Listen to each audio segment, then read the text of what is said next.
Welcome students. आज हम बात करेंगे टाइप्स ऑफ पार्टनर्स की। टाइप्स ऑफ पार्टनर्स में यहाँ पे कौन कौन से टाइप्स आते हैं। सबसे पहले बात करते हैं एक्टिव और ऑस्टेंसिबल पार्टनर की। एक्टिव और ऑस्टेंसिबल पार्टनर कौन से पार्टनर होते हैं? जो एक तरीके से पार्टनर है लेकिन एग्रीमेंट से पार्टनर माने जाएंगे। एग्रीमेंट का मतलब क्या हो गया कि एग्रीमेंट का मतलब एक लीगल एग्रीमेंट जो लॉ के द्वारा हुआ है और यहाँ पे इनमें कॉन्ट्रैक्ट हुआ है पार्टनर्स के बीच में कि हम यहाँ पे फर्म के अंदर पार्टनर्स है। सेकंड पॉइंट क्या आएगा? Who actively participate in the conduct of partnership. ये पार्टनरशिप कंडक्ट करने के लिए पार्टिसिपेट हुए। तो दो पॉइंट तो यहाँ पे आएंगे। It is a person who has become partners by agreement and who actively participate in conduct of partnership. इसके बाद क्या पॉइंट आएगा? इसके बाद पॉइंट आएगा he act as a agent of other partners. ये किस तरीके से काम करता है? एजेंट ऑफ अदर पार्टनर्स के फॉर्म में काम करता है। एजेंट का मतलब क्या हो गया यहाँ पे कि वो पर्सन फर्म का एजेंट होगा, पार्टनर के साथ काम करेगा। और ऑर्डिनरी कोर्स ऑफ बिजनेस, यहाँ पे एक पॉइंट आया है ordinary course of business, important point है। ऑर्डिनरी कोर्स ऑफ बिजनेस का मतलब क्या हो गया इस लाइन में कि नॉर्मल इवेंट ऑफ बिजनेस में वो काम यहाँ पे करेगा, वो वर्क करेगा। इन इवेंट ऑफ रिटायरमेंट, रिटायरमेंट मतलब जब तक वो रिटायरमेंट नहीं होता उसका तब तक ही must give a public notice order about his to absolve himself of liability act of other partner done after his retirement. जब तक वो रिटायरमेंट रहेगा तब तक वो यहाँ पे पार्टनर्स के द्वारा काम करा गया और खुद के द्वारा काम करा गया वो यहाँ पे शो करेगा। तो ऐसे पार्टनर को हम क्या कहते हैं? एक्टिव और एक्चुअल और ऑस्टेंसिबल पार्टनर कहते हैं, जो एक एग्रीमेंट से पार्टनर बना है और यहाँ पे मैनेजमेंट में पार्टिसिपेट करता है, पार्टनरशिप में काम करता है। इसको हम एक्टिव पार्टनर के नाम से जानते हैं। उसके बाद अब यहाँ पे बात करते हैं सेकंड जो पार्टनर होगा।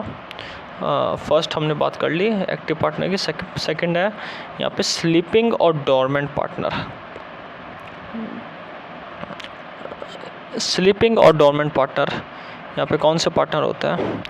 वो पार्टनर होते हैं जो पर्सन है एग्रीमेंट के द्वारा। It is a person who is partner by agreement, same definition आएगी बट यहाँ पे चेंज हो जाएगा। क्या आएगा? Who does not actively take part in the conduct of partnership business. यहाँ पे वो पार्टनरशिप बिजनेस कंडक्ट नहीं कर रहा है, ये इसमें इम्पॉर्टेंट बात है। यानी कि ऐसा पार्टनर जो पार्टनर तो है एग्रीमेंट से but who does not actively take in the partnership business, ये पार्टनरशिप बिजनेस में अपने आप काम नहीं कर रहा है। So they are called sleeping partner और dormant partner. Their share profit are liable to third party for all act of the firm. यहाँ पे शेयर प्रॉफिट मिलेगा उसको but however not required to give public notice of retirement of firm. उसको कोई retirement of firm का public notice नहीं देना पड़ेगा। ये सबसे अच्छी बात इसके अंदर कि यहाँ पे एग्रीमेंट से पार्टनर बनेगा लेकिन इसको कोई पब्लिक नोटिस नहीं देना पड़ेगा रिटायरमेंट के टाइम पर। So is partner agreement by a person as a partner but not actively take part in the conduct of partnership business, it is known as sleeping partner.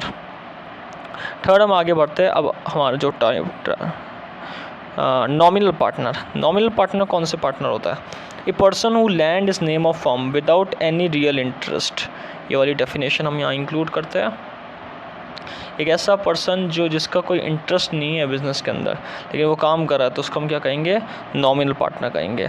Nominal partner a person who land is name firm से जुड़ा हुआ है। ये important line है कि name firm से जुड़ा हुआ है but without having any interest, कोई इंटरेस्ट नहीं है। So it is called as nominal partner. इसको हम क्या कहेंगे यहाँ पे? नॉमिनल पार्टनर के नाम से जानेंगे। फोर्थ हम बात करते हैं यहाँ पे फिर इनकमिंग पार्टनर। फोर्थ पॉइंट यहाँ है इनकमिंग पार्टनर। इनकमिंग पार्टनर कौन सा पार्टनर होता है? जो बिजनेस में काम कर रहा है already existing firm with the consent of all existing partner. Incoming partner, admission of partner को भी इनकमिंग पार्टनर का आना बोलते हैं। यानी कि जो पार्टनर एडमिट होता है फर्म के अंदर, यहाँ एक पॉइंट लिखा हुआ है admission of a partner with the consent of all partner, that is known as incoming partner. Such partner is not liable for any act of firm done before admission.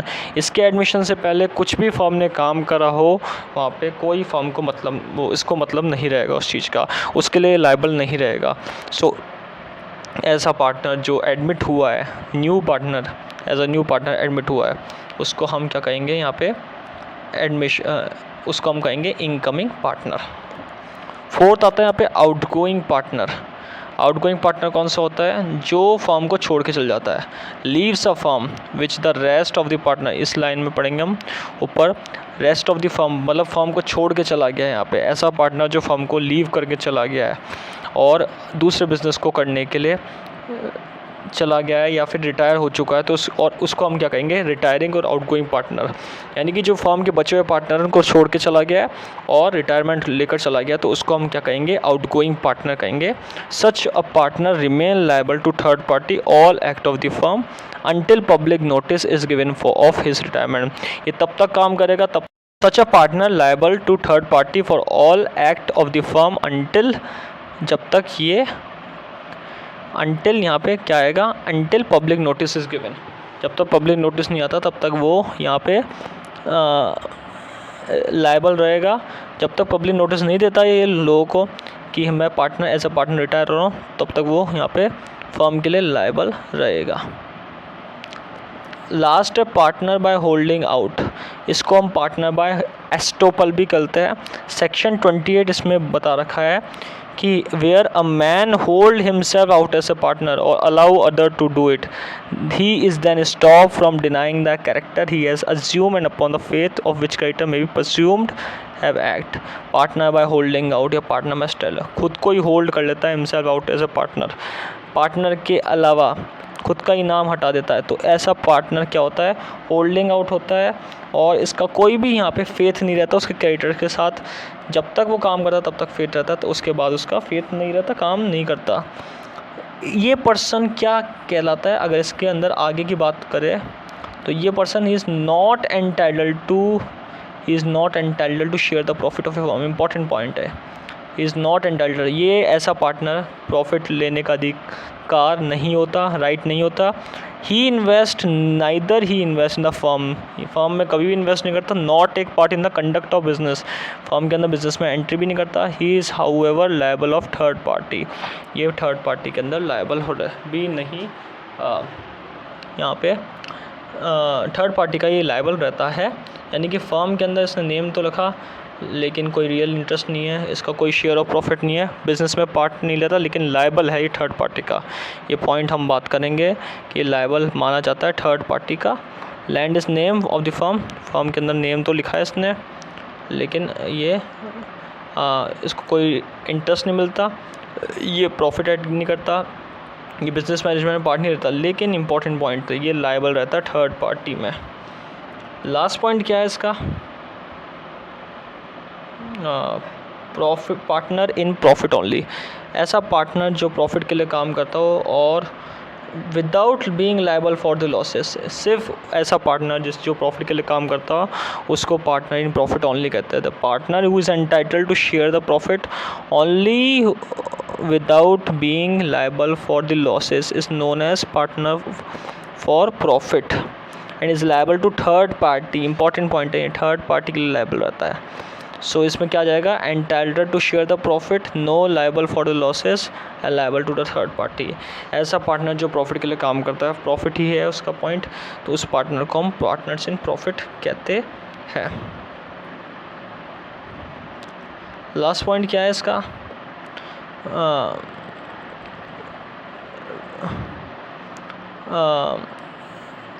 when a partner represent himself knowing permit himself to be represented as a partner in a firm, he is liable partner in firm to anyone who on the faith of such represent। यहाँ पे partner by holding out वाला ही point पढ़ा था हमने, तो ये सारी चीज़ें इसके अंदर आ गई है। एग्जाम्पल दे रखा है, ये एग्जाम्पल हम यहाँ पे रीड करते हैं। कौन कौन से एग्जाम्पल दे रखे हैं वो यहाँ पे हम रीड करते हैं। X and Y are partners in a partnership firm. X introduced a manager as his partner to Z. X ने इंट्रोड्यूस करा A को as a manager as his partner to Z, Z के साथ partnership में। He remained silent. Z, a trader, believing a partner supply 100 TV set of the firm on credit. After the expiry of credit period, Z did not get amount of TV set sold to the partnership firm. यहाँ पे ये जो case दे रखा है इसके अंदर ये बता रखा है कि जो जेड है, एक्स और वाई यहाँ पे पार्टनर्स है और एक्स ने इंट्रोड्यूस करा है a manager A as his partner to Z, A remain silent, Z a trader believing A as a partner supply, Z ने जो ट्रेडर है उस बिलीव करा ए के साथ पार्टनरशिप में और 100 टीवी सेट यहाँ पे फर्म को क्रेडिट पे दिया। After the expiry of credit period Z did not get the amount of TV set sold to the partnership. Z ने क्रेडिट पीरियड एक्सपायरी होने के बाद टीवी सेट का अमाउंट जो सोल्ड करा था उसको नहीं मिला। जेड ने फाइल क्या करा, केस फाइल करा किसके अगेंस्ट, एक्स के against, and the recovery of price here in given case A the manager is also liable for the price because he become a partner by holding out. यहाँ पे ए उसको पे करेगा क्योंकि ये क्या है, पार्टनर है, होल्डिंग आउट, क्योंकि ए के नाम से ही पार्टनर रखा गया था। ए को पता था जेड यहाँ पे पार्टनर है, तो ए को इस तरीके से पता है कि मुझे क्या करना है, तो ये सारी चीज़ें पार्टनरशिप एक्ट में आ जाएगी। It is only whom the representation has been made and who as act thereon that is right enforce liability arising out the holding out, उसकी लाइबिलिटी रहेगी। हालांकि ए की क्या लाइबिलिटी है, यहाँ पे ए की लाइबिलिटी ये है, सा यहाँ पे बता रखा है कि एक्स एंड वाई पार्टनर है, एक्स ने ए को लेकर आया लेकिन यहाँ पे एक्स इंट्रोड्यूस ए और एज अ पार्टनर जेड भी साथ में है, लेकिन ए साइलेंट है। जेड ने ट्रेडर पर बिलीव करके, मतलब ए पे बिलीव करके ट्रेडर को सेल करा 100 टीवी, लेकिन जब क्रेडिट पीरियड एक्सपायरी हुआ तो जेड को है ना वो उसका अमाउंट नहीं मिला। जेड ने एक्स और ए के ऊपर यहाँ पे केस फाइल कर दिया। जब जेड ने एक्स और ए पर केस फाइल करा तो यहाँ पे कौन लाइबल रहेगा, यहाँ पे ये बता रखा है the manager is also liable for the price because he become a partner by holding out. अब यहाँ पे लाइबल कौन रहेगा, ए लाइबल रहेगा। क्यों, क्योंकि यहाँ पे पार्टनर है, वो एक्स ए को लेकर आया है लेकिन ए साइलेंट था, तो इसका मतलब ये नहीं कि पार्टनर नहीं है, तो यहाँ पे ए को यहाँ पे लाइबिलिटी रहती है और वो ही पे करेगा। तो ये पार्टनर बाय होल्डिंग आउट में ये रहता है कि अगर पार्टनर लेकर भी आया और पार्टनर चला भी जाता है तो पार्टनर जब आया है तो अपने सर्टेन पीरियड में जो भी काम करे उसके लिए वो only the person who represent has been made and who has acted right to enforce liability।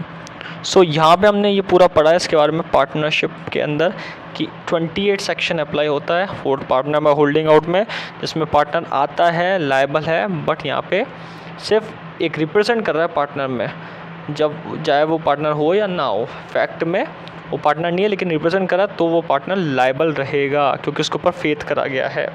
Example number 5 जो दिया गया इसके अंदर, एग्जाम्पल नंबर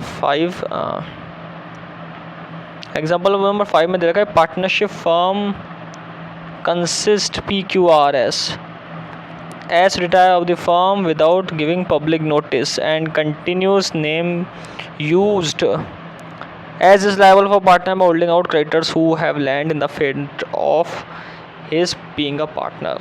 एस ने पब्लिक नोटिस दिए बिना ही रिटायरमेंट की घोषणा करी है तो वो लायबल रहेगा। यस, वो लायबल रहेगा क्योंकि उसने पब्लिक नोटिस नहीं दिया है रिटायरमेंट में। तो वेरी इंपॉर्टेंट पॉइंट है कि बिना नोटिस के, बिना यहाँ पे पब्लिक नोटिस के रिटायरमेंट दिए बिना रिटायरमेंट नहीं माना जाता। तो आज की वीडियो में बात करी पार्टनरशिप के टाइप्स कि कौन पार्टनरशिप के अंदर पार्टनर्स के टाइप्स कि पार्टनर्स के टाइप कौन कौन से होते हैं। नेक्स्ट वीडियो में हम रिलेशन के बारे में बात करेंगे पार्टनर्स के। Thank you.